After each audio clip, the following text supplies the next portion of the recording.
My name is Jody. I'm the Chief of Police for the Terrell Police Department. We appreciate your patience and your cooperation regarding the information that was provided at this early morning press conference today. And as promised, we're here this afternoon to provide additional information regarding the series of crimes that occurred in the city of Terrell on Monday, as reported to the Terrell Police Department between roughly 5 p.m. yesterday and 10:40 p.m. last night, including the apprehension and arrest of the suspect that we believe is responsible for the acts that took the lives of 5 of our citizens. The men and women of the Terrell Police Department, as well as the entire community, wishes to express our most sincere condolences to the families of these victims. Our hearts and our prayers are with you. We hope that God can grant you the peace that you need. Roughly go back over the timeline of events that occurred yesterday. On Monday afternoon, just about 5 p.m., the police department received a call of a gunshot victim at 308 Tyler Street in Terrell. The initial responding officer discovered a female victim in the residence and immediately called for forensics and criminal investigations. The victim had at least one gunshot wound to the head. The victim was identified as Belinda Young Walker, 55, of Terrell. She's a resident of the Tyler Street address, and she's the aunt of Mr. Charles Everett Brownlow Jr. At about 5:30 p.m., a firefighter observed a house on fire at 309 Stalling Street. Fire units responded and quickly extinguished the fire. Upon further examination, a female body was discovered inside the residence who was deceased. This lady has been tentatively identified as Mary Catherine Brownlow, 61, also of Terrell. She's also the mother of Charles Everett Brownlow Jr. and resident of the house at 309 Stalling Street. The fire investigators observed strong indicators that the fire was a result of an arson. Because of the family relation between the 2 victims and the suspect, the 2 incidents appeared to be related to investigators at that time. With both major crime scenes to work, the Terrell Police Department immediately began calling on law enforcement agencies, our partners that we routinely share our work with, to help us with this investigation. The Texas Rangers and the Coffin County Sheriff's Office responded very quickly to the scene. During the early chaos of this investigation, investigators discovered that a white 2002 Ford Focus was missing from the residence on Stalling Street. Additionally, an adult male who lives at the residence with his mother by the name of Charles Everett Brownlow Jr. was also missing.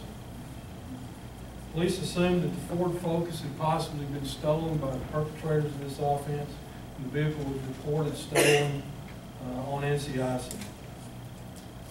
A bulletin was also put out to all law enforcement agencies asking for assistance with locating either the vehicle and or Mr. Brownlow. At about 10 p.m., police were working the 2 scenes. The Terrell Police received a call of a shooting at 806 North Francis Street involving a male that fit the description of Charles Everett Brownlow Jr. Although no one was injured during this incident, numerous shots were fired and the suspect fled in a white vehicle. At 10:27 p.m., while emergency units were still gathering details on the North Francis Street incident, the police received yet another call of a shooting at 800 Eulalia Drive.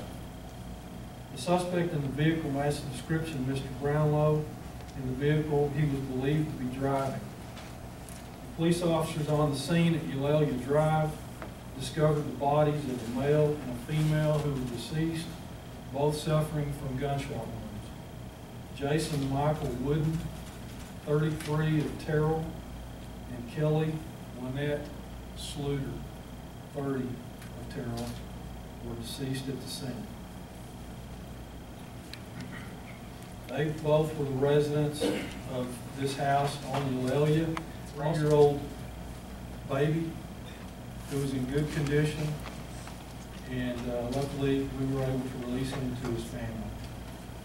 At about 10:37 p.m., an off-duty police officer who had been listening to his radio, thank God, observed the suspect vehicle parked at Ollie's Market at 700 West Moore Avenue.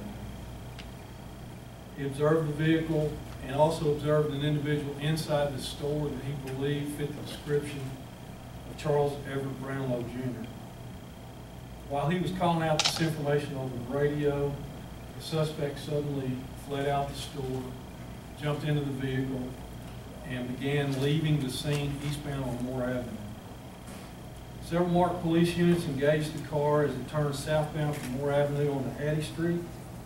A high-speed pursuit ensued, and the suspect fled through several residential areas, heading generally back towards the Stalling Addition, where apparently this had all started. Eventually, the suspect drove down College Mountain Road. College Mountain Road is a dead-end road that leads down into a very grown-up rural area. And he wrecked out down at the bottom of the gully, jumped out and fled on foot. The police officers on the scene chased him on foot for about 150 yards and then lost sight of him in the dark. We immediately called for Texas DPS helicopter. We also called for police canine units. We set up a very large perimeter around that area. We didn't want him to get out of that area. He was on foot, so that we could have some time to track him down and locate him.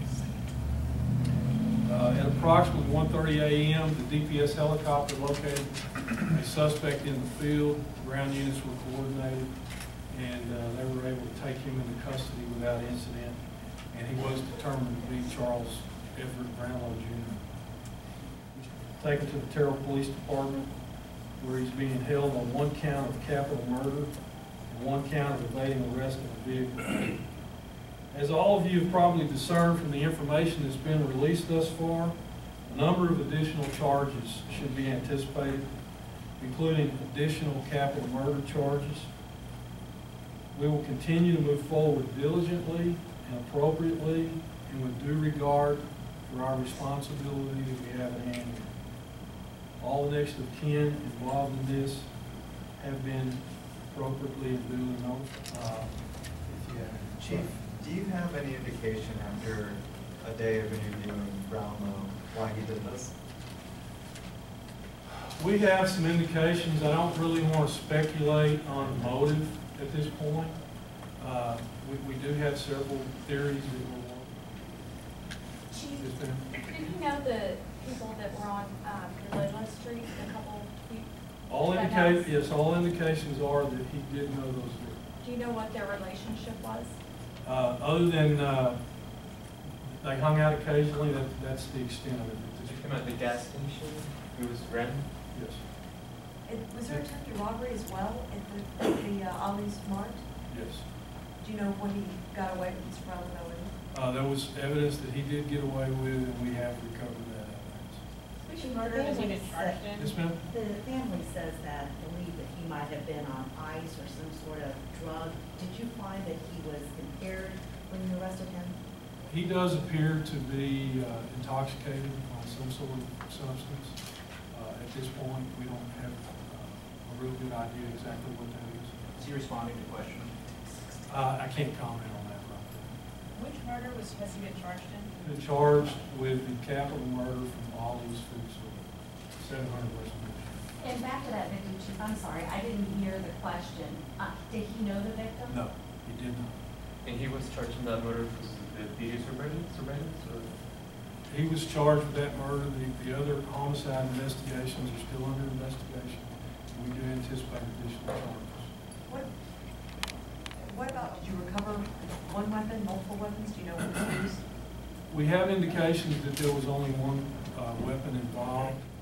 His brother says that that he made threats against him, that he might have been on his way to kill him and his family. Do you know if there were other people targeted?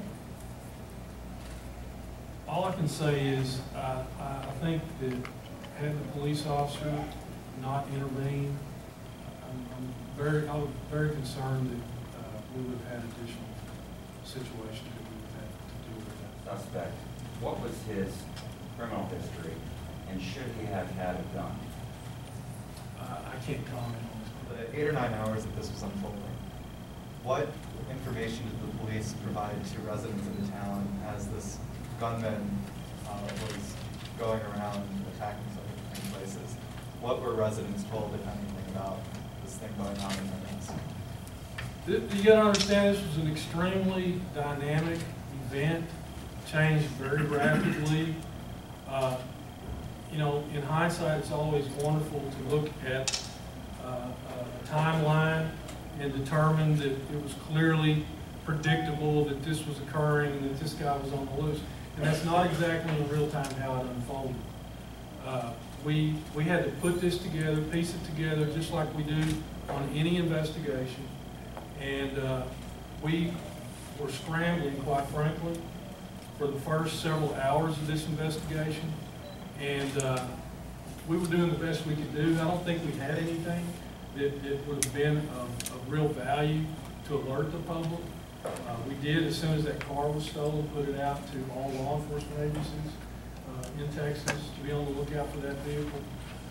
But at that point, you know, we just didn't have a whole lot. But I will make a statement, and that is that this was a textbook police operation, I think. They did a fantastic job under the circumstances, and Chief Lay has built these relationships with other agencies, and I know there were probably over 7 other agencies that responded in pretty short order. So, Well, I wanted to ask you some questions. Just I'll try to answer one question.